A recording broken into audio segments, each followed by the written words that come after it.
It's week 8. We've got a big one today, 50 players to sort out.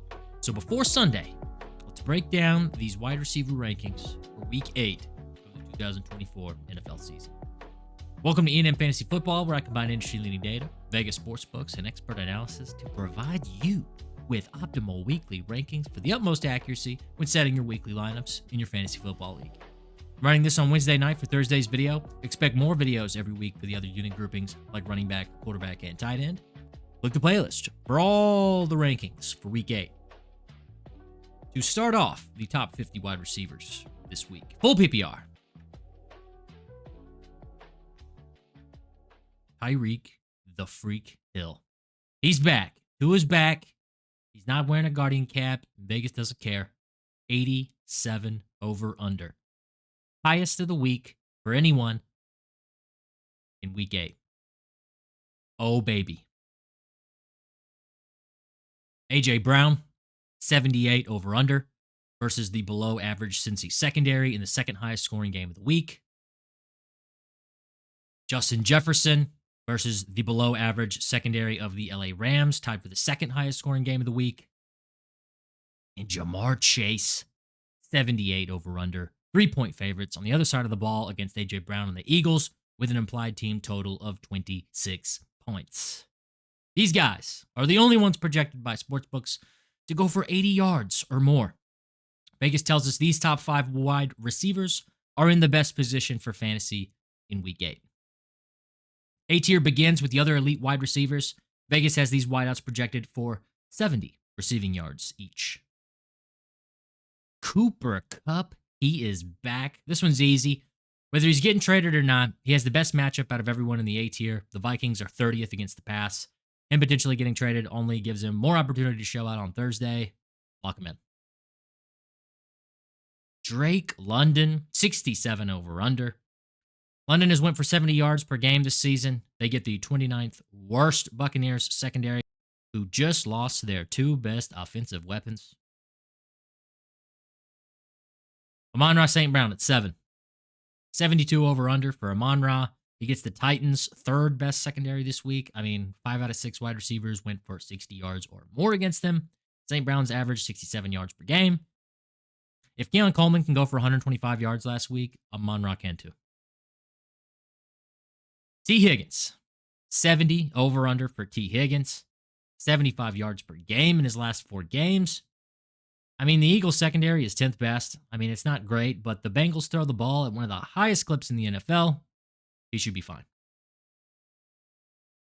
Malik Neighbors at 9.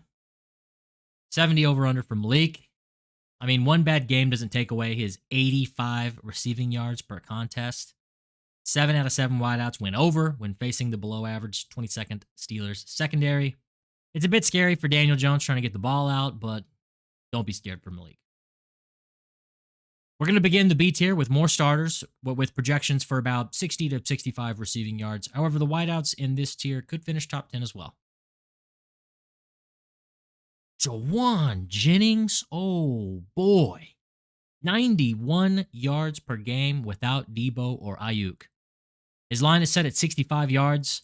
I'm not saying he's going to go for 90 yards, but he should hit his over against the 19th Dallas secondary. He'll be competing with pretty much just Pearsall, but Shanahan clearly trusts him. Don't be afraid. Stephon Diggs at 11. 62 over-under for Stephon. About 60 yards per games for Diggs. He's had 4 games over, 3 games under. The Colts have a below-average secondary at 23.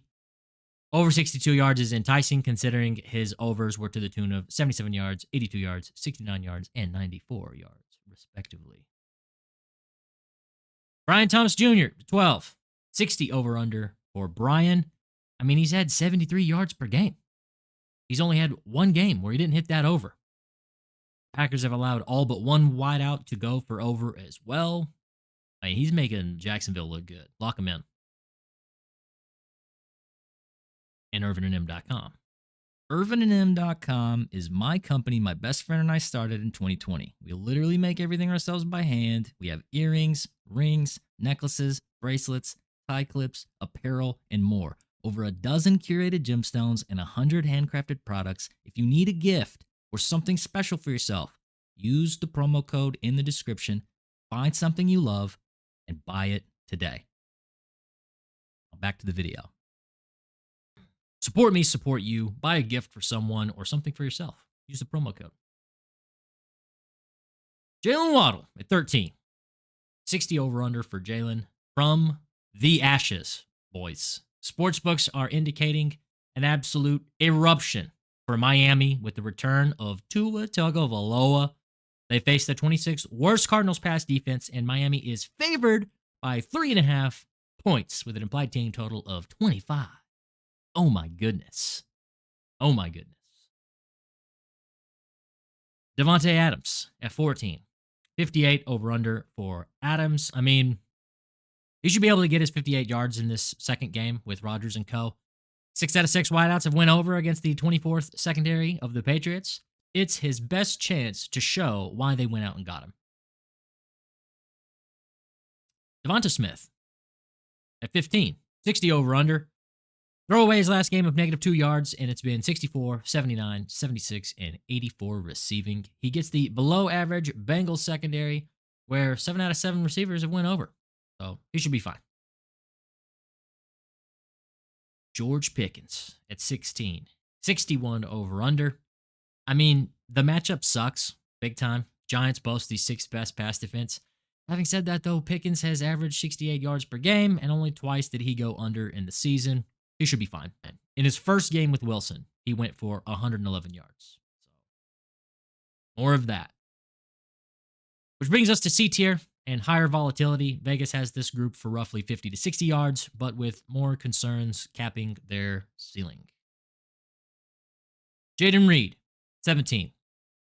Packers get the terrible Jacksonville Jaguars pass defense. He's the most consistent Packers wideout for sure. He's averaged 65 yards per game. He should go over his 55 line this week. No worries. Garrett Wilson at 18. 57 over-under for Garrett.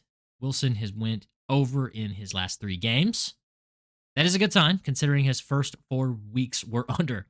Copy and paste the Pats below average pass D. I mean, it's worth noting that he's kept his 10 targets per game.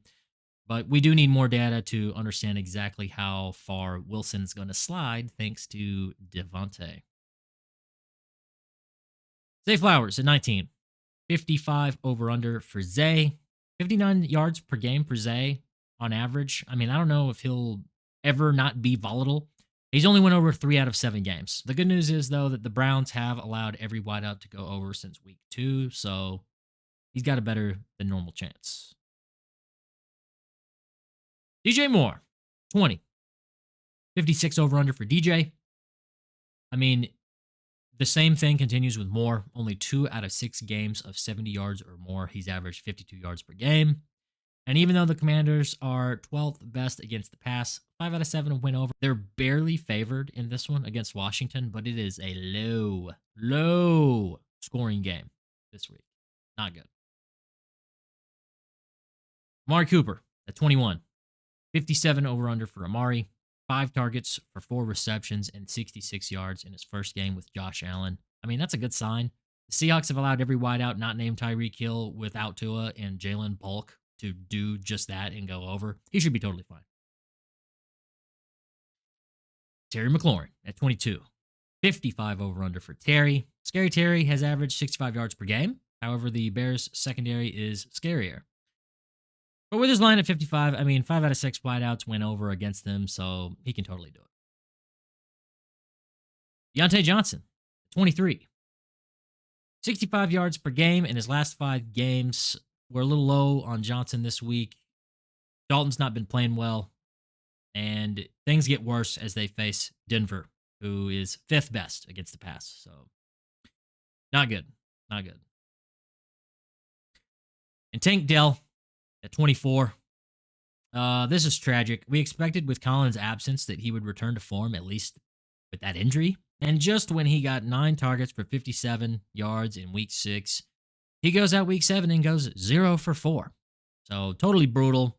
He has a chance, but we're honestly doing him a solid this high up in the rankings. Which brings us to D tier. We're officially concerned. These guys are projected for about 40 to 50 yards, but they have the most going against them. lowering their floors and ceilings.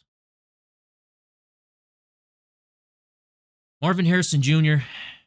at 25, 53 over under for Marvin. I mean, he's went under in his last 4 games. 45 yards, 36 yards, 0 yards, and 21 yards. To make matters worse, he faces the new number 1 secondary on the season, the Miami Dolphins, this week, who, as I mentioned, are favored with Tua returning. So, not good. Darnell Mooney, 26. 59 yards per game for Mooney. His line's only set at 48. In his last 2, though, he's came back to earth at 38 and 46 yards. So, but the good news is he gets the Bucs' 29th worst pass defense and should totally boat race Tampa this week, more than this week's cover implies. Ladd McConkey at 27, 46 over under for Ladd, 44 yards per game for Ladd. Not great, not the worst.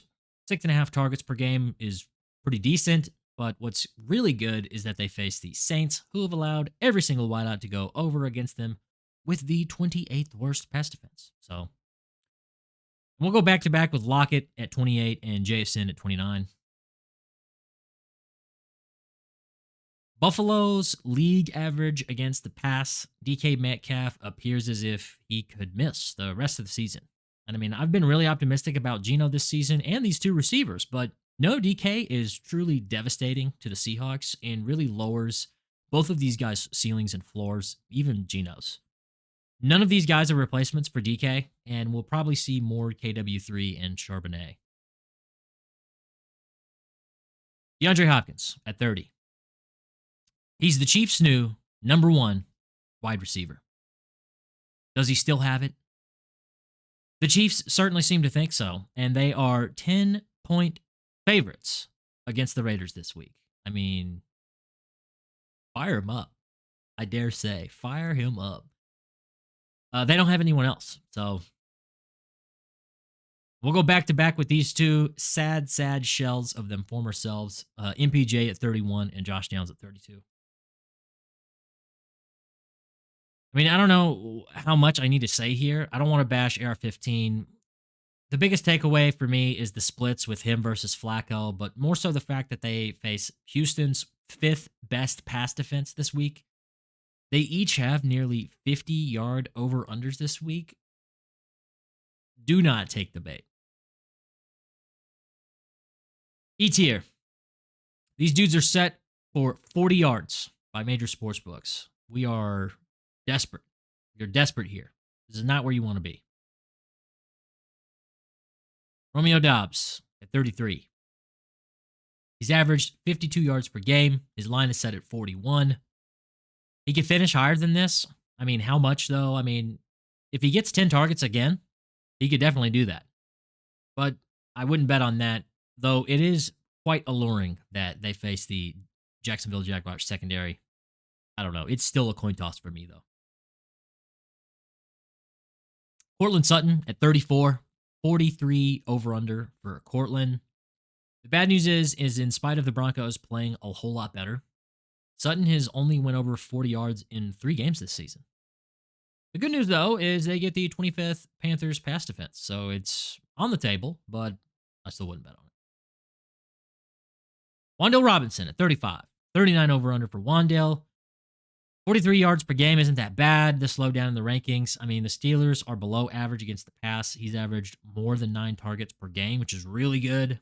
I don't know. A lot of bad passes, and it won't get easier with TJ Watt just absolutely terrorizing Daniel Jones. So,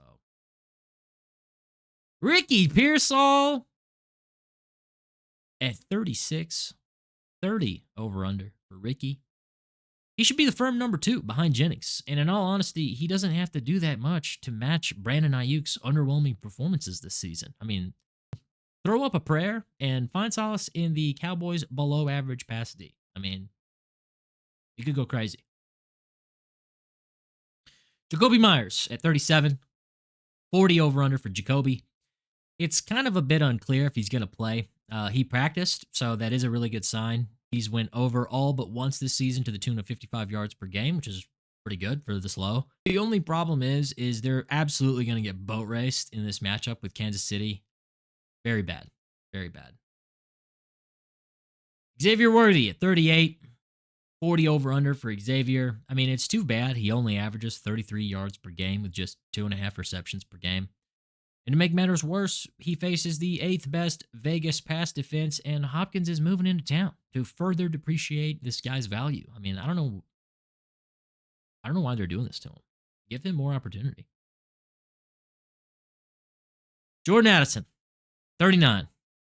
40 over under for Jordan. 30 yards or 60 yards. That's the coin flip with Addison. He gets 3 receptions per game in every game. Literally every game he's had 3 receptions. So it's either 12 yards per reception or 23 yards per reception. I mean, the Rams league average against the pass, I mean, it's just really not been there for Addison this season. Christian Kirk at 40. 42 over under for Kirk. Kirk's averaged 45 yards per game on less than 4 receptions per game. Kind of scary. Since Ingram's return, he has went for just 39 and 24 yards. Not good. RIP Christian Kirk. From here, though, it's disgusting. It's gross. It's RIP for real. Pure desperation. Less than 40 yards. Khalil Shakir. I mean, he's averaged 52 yards per game and 65 in his last contest with Amari. He's got the best chance out of anyone in this tier. Jalen Tolbert, I mean, 48 yards per game is pretty good. He's 3 for 6 with his over-unders, and Niners are league average. He's got a chance, but from here, I mean, there's nothing to even say. There's nothing even worth to talk about. Jerry Jeudy, Calvin Ridley. You know what I'm saying? A little bit of that. You know what I'm saying? Go buy something. You feel me? Use the promo code. Keenan Allen, Dontavian Wicks, Christian Watson. I mean, Pop Douglas, Adunze, Keon Coleman, everybody. Throw them in there.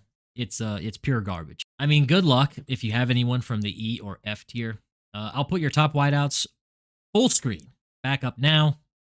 It's quarterbacks and tight ends tomorrow, and if you missed running backs, click the playlist. I sincerely hope this helps everyone watching.